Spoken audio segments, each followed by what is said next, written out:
satunya ini masih agak lemot. Iya, nggak apa-apa.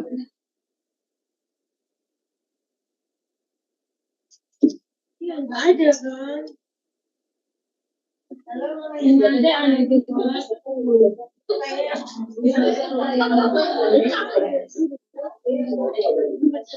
Iya sih. Gimana? Iya.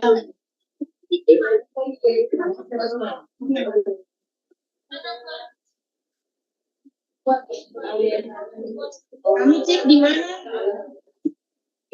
Di Graha Medis di sistem podcast ya?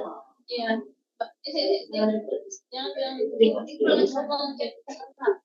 Tapi itu bahasa Inggris. Iya.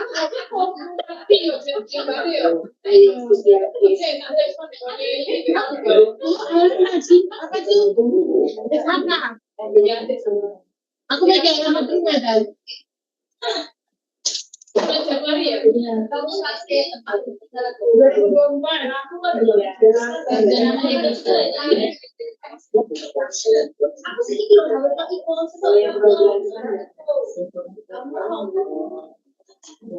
lagi banyak teman-temannya. Daripada kata aku tidak ngerti di restoran di puskesmas saja. Dia bilang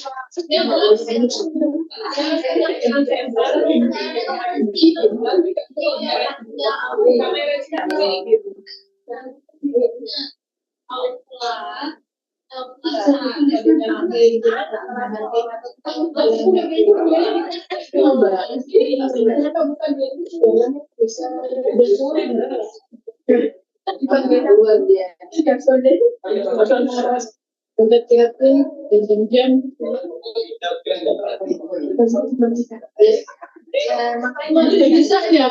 Jadi bagi itu sudah dibunyikan. Karena ini dia jalan ini boleh sekali.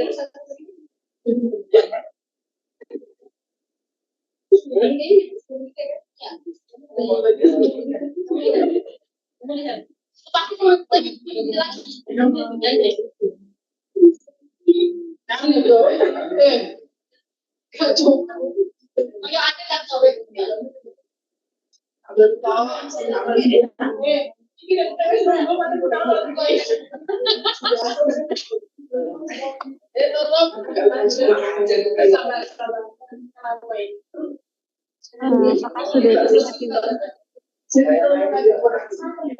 Iya, sudah. Suara saya nggak jelas ya?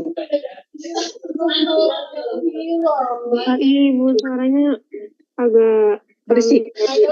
Iya, iya. Soalnya saya di ruangan.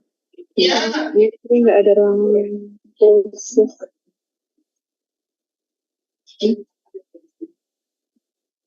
Ya, sebentar ya. Saya ada di ruangan dulu.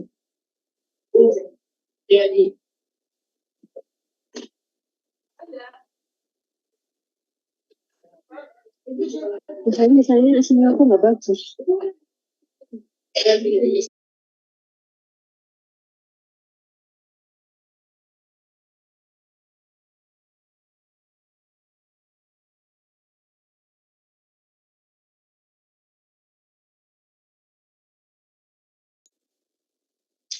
Oke. Jelas nggak ya? Suaranya jelas? udah jelas Ibu. Oke. Saya mulai ya. Jadi hari ini saya tadi dapat tugas untuk memberikan materi implementasi program visi Dinas Kesehatan Kota Surabaya.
Oke, mohon maaf ya. Oke, suara saya terdengar? Jelas? Jelas Ibu. Oke. Implementasi gizi di Kota Surabaya.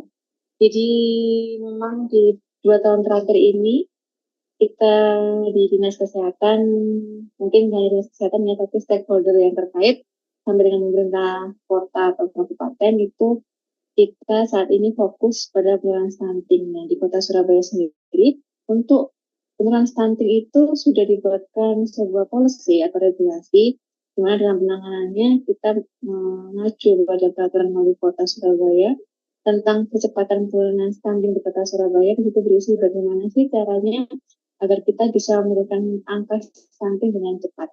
Kemudian juga ada surat keputusan wali kota Surabaya di sini tentang tim pelaksana sistem layanan pendampingan dan perlindungan warga sayang warga di Kota Surabaya.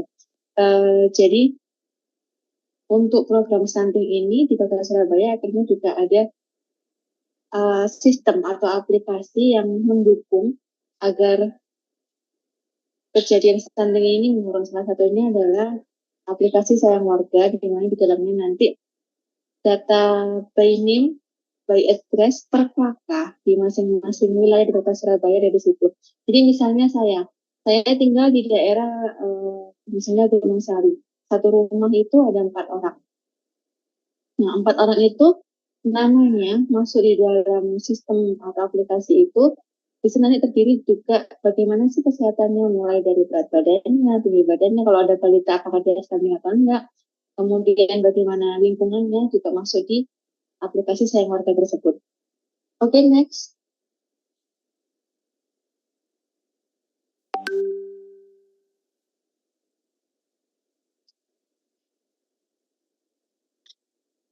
Sebentar Ibu. Iya, nggak apa-apa. Maaf ya, jadi repot.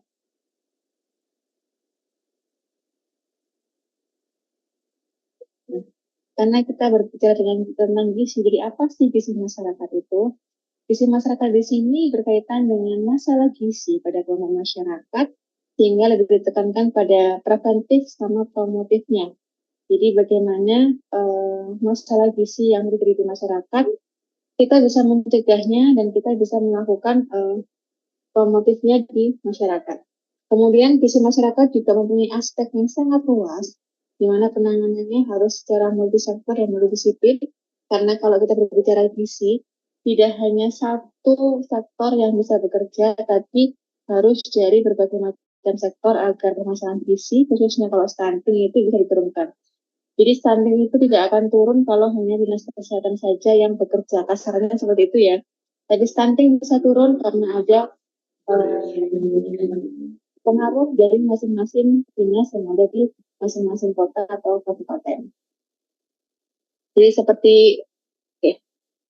nextnya apa? Next. Nah, masalah gizi masyarakat yang ada di Kota Surabaya ini biasanya kita bagi menjadi lingkup asupan, kemudian juga ada perilaku sama lingkup fisik. Asupan ini bagaimana sih asupan gizi di masyarakat?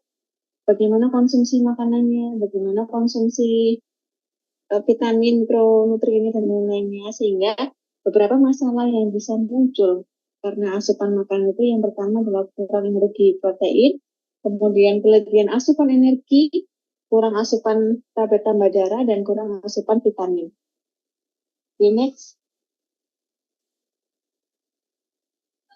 Nah, kalau dari klinis, beberapa masalah yang bisa muncul itu yang pertama adanya BBLR atau berat bayi lahir rendah, bayi-bayi yang dilahirkan oleh ibu dengan biasanya indikasi cek atau gizi kurang, akhirnya dia melahirkan bayi BBLR. Kemudian juga ada balita gizi buruk sampai dengan stunting juga. Kemudian kalau pada remaja ada masalah anemi, ibu hamil anemi atau cek, kemudian kurang vitamin A, penderita kondro atau MAMS, dan lansia anemia atau gizi kurang. Jadi beberapa masalah yang muncul di Kota Surabaya berkaitan dengan klinis dari siklus hidup dari bayi sampai lansia, macamnya seperti ini. Okay, next.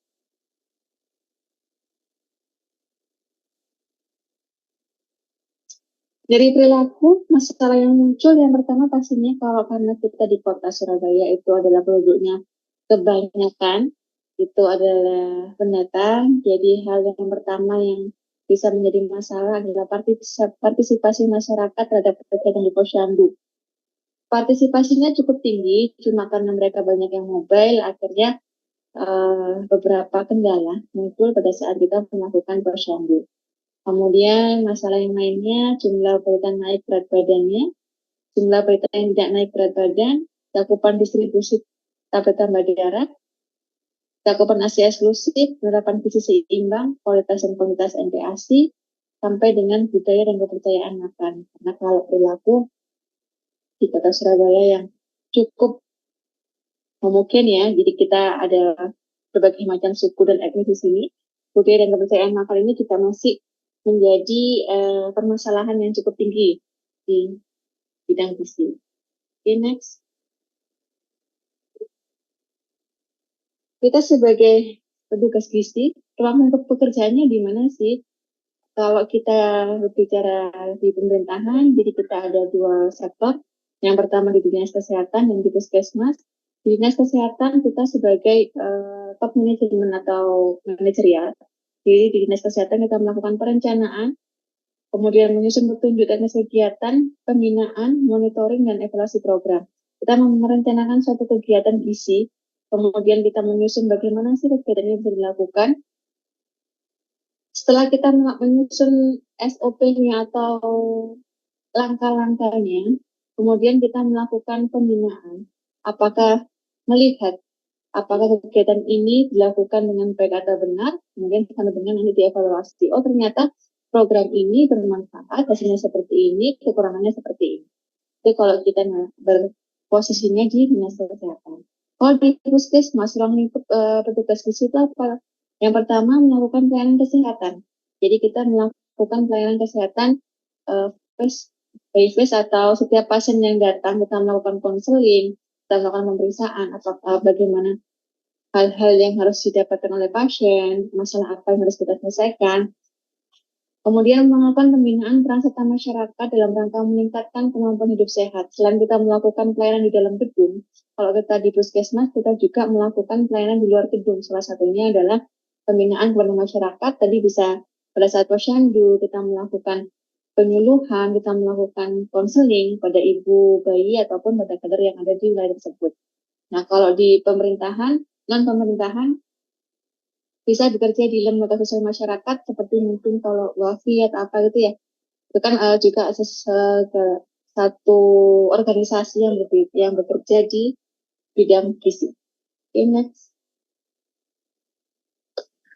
Peranan fungsi ahli gizi masyarakat yang pertama karena kita sebagai ahli gizi, berarti kita juga melakukan perencanaan kegiatan program gizi bersama petugas lintas sektor terkait. Kemudian tadi juga kita melakukan pelayanan, melakukan pendataan sasaran, mulai dari logistik vitamin, distribusi vitamin atau obat-obatan, dan pemberian makanan tambahan. Melakukan pemantauan status gizi, melakukan konseling gizi, mendapatkan pelaporan kegiatan program gizi, dan yang terakhir melaksanakan program promosi kesehatan dan pencegahan penyakit. Jadi kita sebagai ahli gizi, kita melakukan perencanaan dari kegiatan yang akan kita lakukan. Perencanaan ini kita tidak bisa berdiri sendiri ya. Jadi setiap kali kita melakukan perencanaan program gizi, kita pasti melibatkan sektor lain. Kita melibatkan petugas lintas program dan lintas sektor. Lintas program di sini misalnya kalau kita petugas gizi di puskesmas, berarti kita melakukan kerjasama atau koordinasi dengan misalnya bidan kelurahan, kemudian dengan dokter PJKIA atau dengan petugas sanitasi dan lainnya. Jadi program gizi yang kita lakukan harus merupakan suatu kegiatan atau program yang holistik, tidak hanya berdiri sendiri, tapi sudah mencakup dengan program-program lainnya. Oke. Kemudian indikator pelayanan perbaikan gizi masyarakat, di sini kita berbicara indikator perbaikan, berarti mulai dari siklus hidup. Yang pertama kita ada pelayanan kesehatan ibu. Di dalam pelayanan kesehatan ibu kita melihat apakah ibu hamil ini anemi, apakah ibu hamil ini KEK, kemudian Dari ibu hamil yang PEG, apakah mendapatkan makanan tambahan? Dari ibu hamil yang anemia, apakah dia mendapatkan tambah darah? Dan kemudian setelah ibu itu melahirkan, apakah nanti dia mendapatkan kapsul vitamin A? Hal-hal inilah yang nanti dilihat oleh petugas gizi.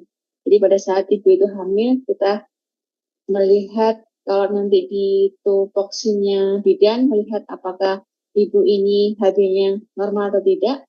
Kalau memang nanti sudah normal, akan diserahkan ke petugas gizi, kemudian petugas gizi melakukan perhitungan. Tadi kan ada analisa ya. Melakukan analisa berapa persentase ibu hamil anemia di wilayah kita, kemudian berapa persentase ibu kek, cakupan yang PMT yang diberikan dari masing-masing permasalahan yang ada. Oke, next.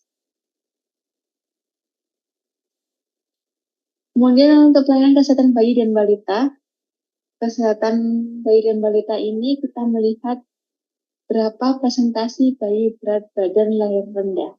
Tadi kan bayi lahir rendah ini kemungkinan besar dilahirkan dari ibu yang dengan kondisi gizi yang tidak baik pada saat hamil. Nah, kita sebagai petugas gizi biasanya melakukan persentase berapa sih DBLR yang ada di suatu wilayah tersebut, kemudian ACS plus-nya seperti apa, BMD-nya seperti apa, kemudian kapsul vitamin A yang dikonsumsi oleh bayi itu sejauh mana cakupannya, berapa berat balita yang ditimbang berat badannya, berapa balita yang naik, berapa balita yang turun, berapa balita yang mendapatkan suplemen gizi mikro, kemudian presentasi balita gizi buruk, underweight, sama gizi kurang, gizi dan stunting. Jadi kalau di balita ada berbagai banyak item yang perlu kita lihat, terutama untuk faktor gizi yang terjadi di balita. Next. Kalau di remaja yang berhubungan dengan gizi, berarti kita melihat pemberian tablet tambah darah. Nah, pemberian tablet tambah darah pada remaja ini biasanya dilakukan bersamaan dengan screening yang dilakukan di sekolah. Jadi biasanya 1 tahun sekali ya untuk screening dilakukan di sekolah. Pelayanan kesehatan keluarga, kita melihat bagaimana konsumsi keluarga itu menggunakan karampiodium, kemudian pelayanan di fasilitas kesehatan, tadi ada yang melakukan surveillance gizi sama tata laksana gizi buruk. Jadi setiap menemukan kasus gizi buruk, apa yang harus dilakukan, surveillance-nya seperti apa.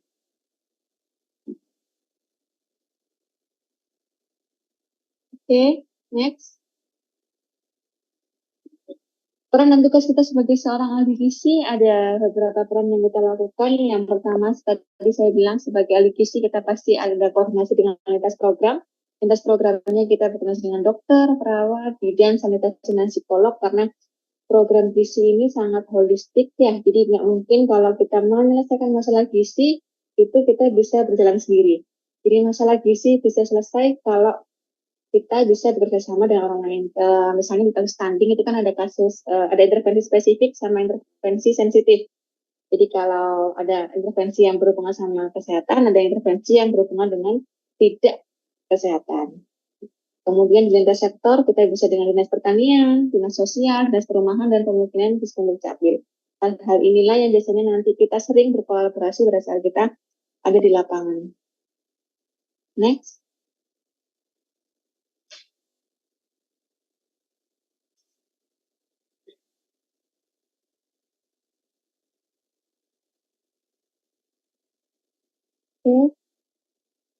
Standar kompetensi ahli gizi masyarakat ini kalau berdasarkan dengan PMK 2007 ya, jadi seorang ahli gizi masyarakat harus mempunyai beberapa komponen. Yang pertama adalah kompetensi yang berhubungan dengan gizi, kemudian harus memiliki komunikasi yang efektif. Kenapa kita perlu komunikasi efektif? Pada saat kita melakukan penyuluhan, pada saat kita melakukan konseling ke pasien atau keluarga, kalau kita sudah mempunyai ilmu tentang komunikasi efektif, insya Allah nanti pada saat kita melakukan persuasi ke masyarakat atau ke pasien, itu dapat dengan mudah dilakukan. Kemudian seorang ahli gizi masyarakat juga harus mempunyai keterampilan mawas diri dan pengembangan diri, mempunyai landasan ilmiah ilmu kesehatan masyarakat, melakukan pengelolaan informasi, dan profesional yang ukur. Jadi paket komplit seorang kompetensi ahli gizi masyarakat. Okay, next.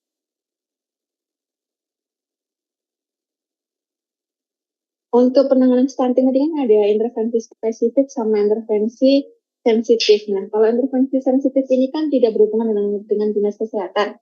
Jadi kalau sensitif itu, mohon maaf sebentar ya. Gini saja. Di kursi dulu.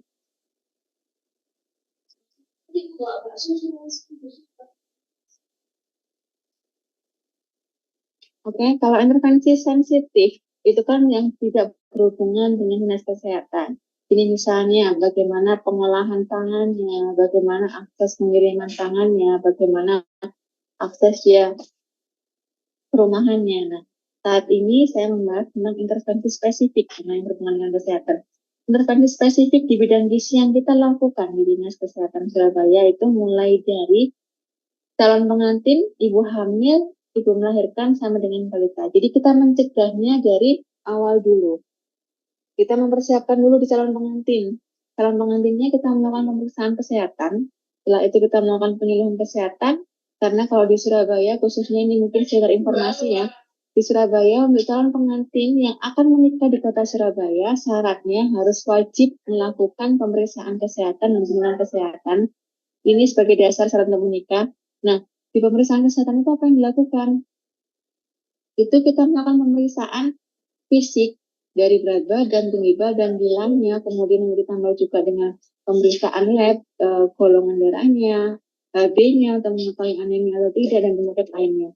Kalau memang dia nanti anemia ataupun ada kondisi lainnya, akan dilakukan layanan lanjutan. Nah, setelah mereka catin, melakukan pemeriksaan, mereka menikah di Surabaya juga ada namanya pendampingan calon pengantin sama dengan berduka atau disebut dengan penari tampan kalau di Surabaya. Jadi, pendampingan di hari pertama kehidupan. Setelah mereka melakukan pemeriksaan catin, mereka menikah akan didampingi oleh satu petugas, bisa petugas gizi, petugas bidan atau perawat. Pada saat catin juga akan diberikan mikronutrien suplemen yang langsung diberikan kepada catin perempuan ya, untuk dikonsumsi setiap hari. Juga di calon pengantin nanti ada kunjungan rumah kepada sasaran pengantin 1000 HPK. Tadi yang saya bilang, kalau memang dia bersedia untuk didampingi, maka akan didampingi oleh satu petugas. Pada saat ibu ini hamil, kita melakukan beberapa intervensi juga. Yang pertama, kita melakukan pemeriksaan secara terpadu kepada ibu hamil itu. Jadi mulai pemantauan kehamilan, kemudian berat badannya, sampai dengan nanti pemberian multivitamin pada saat ibu hamil. Kalau ditemukan di pemeriksaan ibu ini ternyata kurang energi kronis, kita melakukan pemberian susu pada ibu. Jadi ada pemberian makanan tambahan pada ibu yang kondisi saat hamil memang kurang energi. Jika ada pemberian permakanan pada ibu hamil kek dan anemia dari keluarga miskin, itu juga kita lakukan. Selain itu, kita juga melakukan screening TT. Kalau screening TT sekarang kan memang pemberiannya berdasarkan tahun lahir ya. Kalau memang dia setelah kita screening ternyata dia kurang imunisasinya, akan kita berikan imunisasi. Kalau tidak ya kita hanya screening saja. Di ibu hamil sama juga dengan catin ada pemeriksaan darah lengkap. Di sini kita melakukan pemeriksaan hepatitis, DL, kemudian HBsAg, terus juga ada HIV sama urin lengkap. Kita juga melakukan pelayanan USG, kemudian ada deteksi KSPR. Kalau di luar gedungnya kita juga ada kelas ibu hamil, kemudian kita ada edukasi tentang tanda kehamilan, tentang gizi yang baik seperti apa dan persalinan yang baik seperti apa. Dan ada deteksi preeklamsi. Setelah masa hamil, kita tetap memantau kondisi ibu ini sampai dengan nifas. Di nifas kita melakukan pertolongan persalinan. Setelah bayi lahir kita langsung melakukan inisiasi menyusui dini. Kemudian kita juga melakukan pelayanan KB untuk melakukan penjaringan kehamilan. Kita melakukan pemantauan tekanan darah, pemberian kapsul vitamin A pada ibu nifas juga. Kemudian kita memberikan dukungan kepada ibu untuk pemberian ASI sama KIE tentang gizi pada ibu. Untuk bayi dan balitanya, kita selalu melakukan pemantauan Z-score. Kemudian ada pendampingan balita. Di Surabaya juga untuk gizinya kita ada 1P, 1P.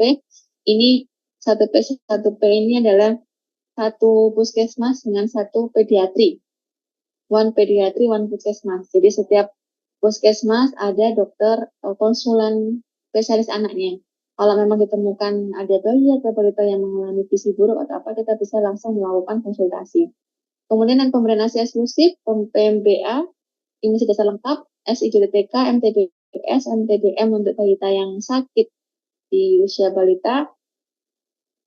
Ada permakanan kudapan untuk balita stunting atau pra-stunting, dan juga ada pemberian PKMK ini untuk balita yang gizinya tidak baik dengan masalah medis. Kemudian ada pemberian makanan tambahan balita kurus sama ada otot cacing. Nah, perlu diketahui juga di Surabaya pada tahun 2023 semuanya sudah UHC. Oke, next.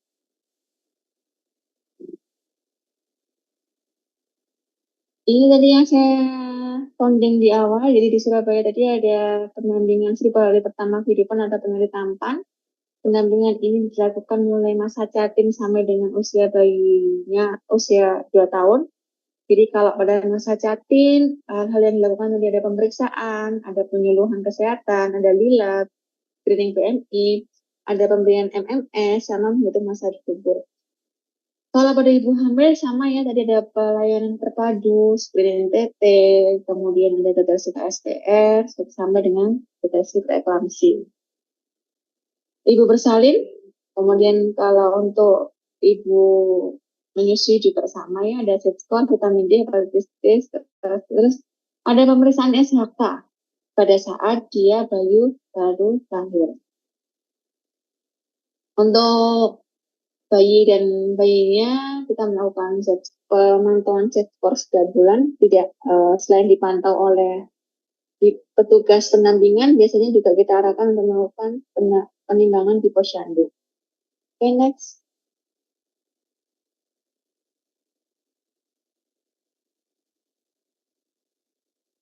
Ini beberapa kegiatan misi yang di Kota Surabaya. Ini tadi ada pemberian tablet tambah darah pada remaja.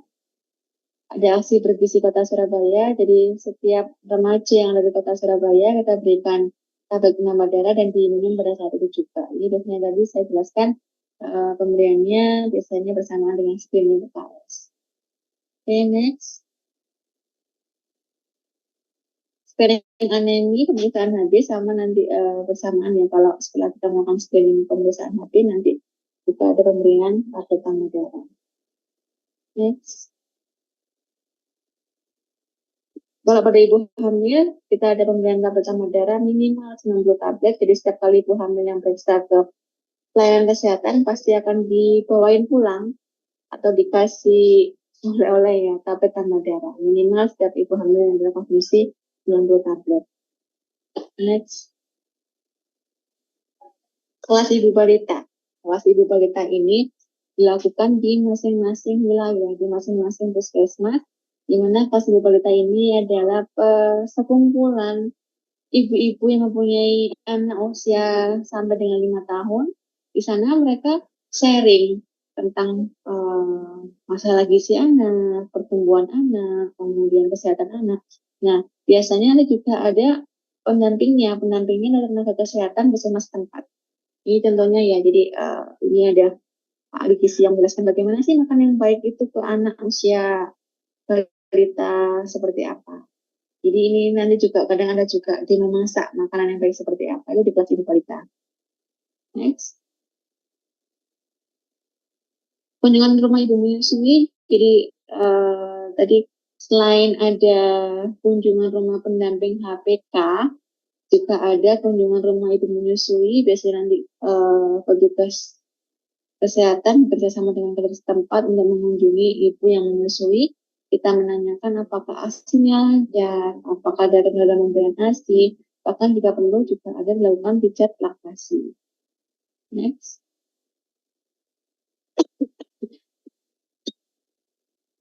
Ini juga ada pendampingan balita stunting. Jadi kalau di Kota Surabaya tadi ada pendampingan 1000 hari pertama kehidupan ini untuk jatim sampai dengan bayi usia 2 tahun.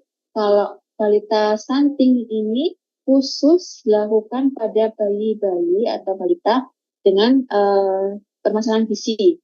Jadi pendampingan oleh tenaga pendamping balita puskesmas biasanya pasti ahli gizi kalau ini memang meliputi kegiatan pemantauan pertumbuhan, penyuluhan, diskusi, pemberian informasi tentang gizi, dan permasalahan gizi yang terjadi pada balita. Jadi ada petugas khusus untuk melakukan pendampingan balita stunting atau kurang gizi di Surabaya. Next. Ini pemberian PMT tadi pada ibu milkcake sama balita kurus. Jadi tadi kalau pada saat hamil, setelah dilakukan screening, dilakukan pemeriksaan, ternyata ditemukan ibu hamilnya ini kek, maka kita melakukan pemberian PMT.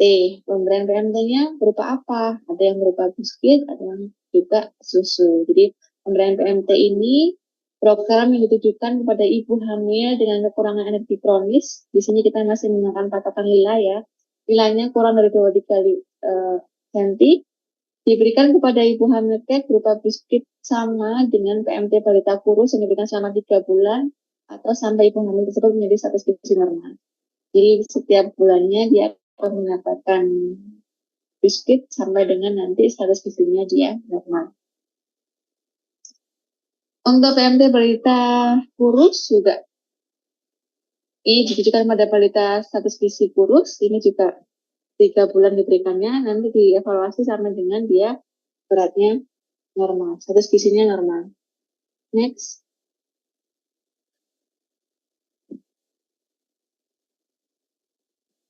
Selain pemberian PMT, kita juga ada pemberian obat gizi. Di sini ada taburia, vitamin A pada balita dan nifas. Taburia ini maaf, dia suplemen yang diberikan pada anak, biasanya diberikan selama 4 bulan dan sebanyak 15 saset untuk taburia. Tujuannya ini untuk menanggulangi kekurangan vitamin A dan zat gizi mikro pada balita. Makanya biasanya diberikan taburia. Oke, next.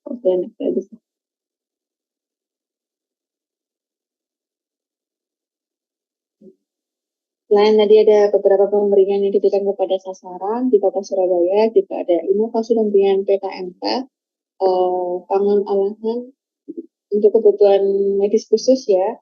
Jadi untuk anak-anak semua balita dengan masalah gizi yang dikonsultasikan ke dokter atau dokter spesialis anak, nanti akan mendapatkan resep penambahan nutrisi, bisa berupa susu pediasur biasanya.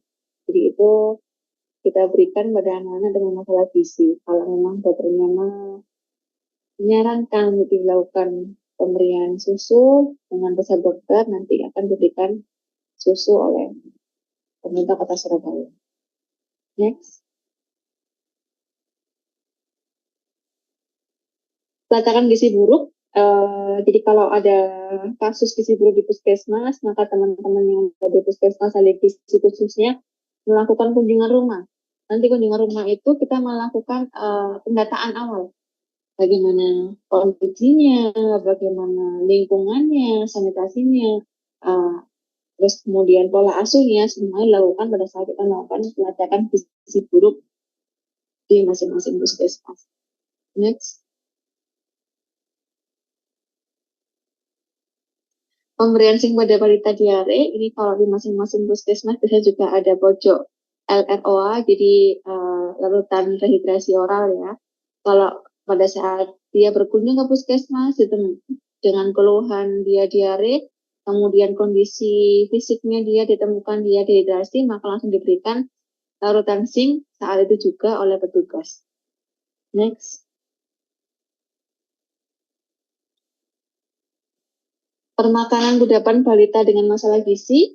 Jadi kita memberikan kudapan kepada balita. Di sini kudapannya adalah tinggi protein hewani. Biasanya diberikan dalam bentuk telur, kemudian susu, sama nanti ada snack ya. Biasanya diselang-seling pemberiannya. Jadi setiap balita dengan kondisi gizi buruk dan stunting akan diberikan kudapan balita. Okay, next.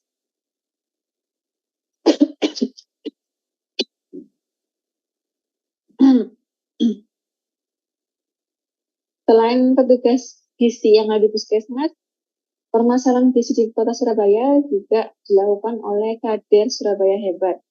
Jadi KSH ini nanti bersama-sama petugas puskesmas melakukan pendampingan. Di sini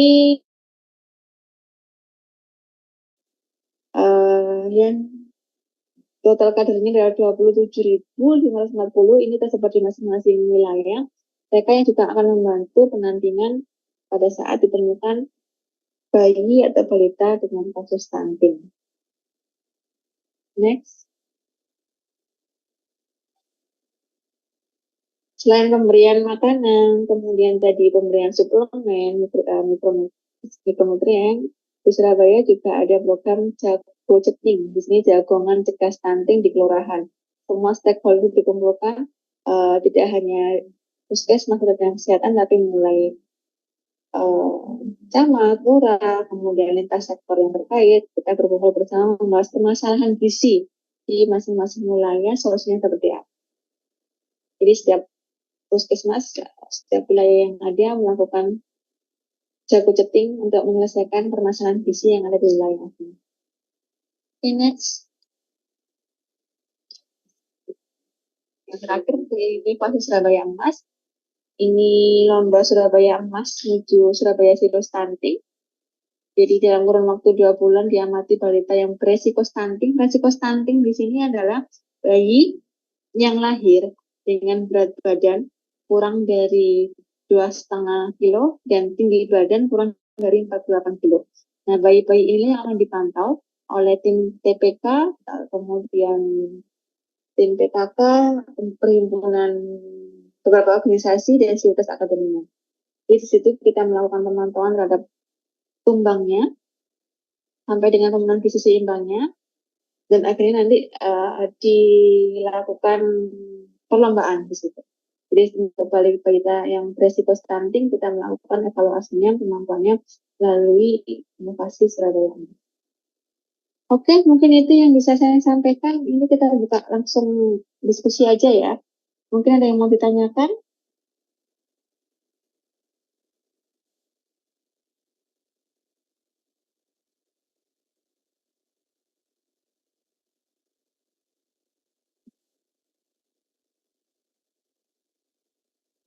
Ibu mungkin izin bertanya untuk tugas yang tadi itu deadline-nya jam berapa ya Ibu? Deadline-nya mungkin paling lambat Senin ya, mungkin ya. Senin ya, baik Ibu. Untuk tugas resmi itu ada minimal katanya atau 250.